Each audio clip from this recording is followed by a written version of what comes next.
women laborers who pick cotton from the fields of Sindh highlighted their grievances at a recent press conference in Karachi, flanked by members of human rights organizations other than long hour and tough working conditions that expose them to a host of health complications.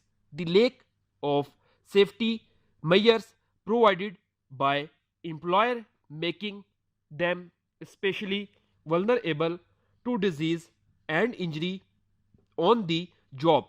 They are paid very low wages and are offered virtually no social protection.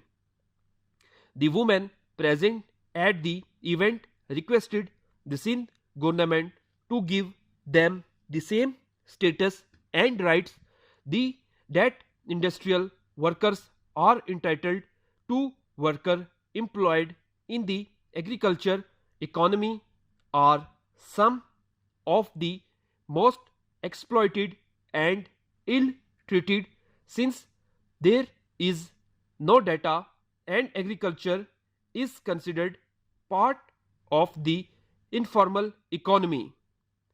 It is uncertain what percentage of women are employed, but labor organizers estimate that nearly half of the total agriculture workforce of Sindh consists of women due to their perceived lower social status. They are left all the more defenseless out of all the labor laws passed over the year.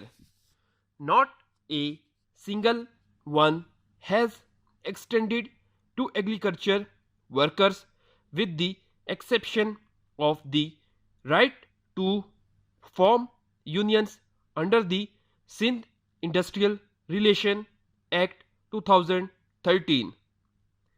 This might be because many of Pakistan's parliamentarians are landowner themselves, and the emancipation of their workers would not be beneficial to their own interest. Last year, women legislatures vowed to work for the rights of rural women, particularly those employed in agriculture, those who MNA Nafisa Shah referred to as the slaves of the slaves. Perhaps as a result of their efforts, the Sindh cabinet approved the Sindh Women Agriculture Act this year, but it is yet to be passed by the Sindh Assembly.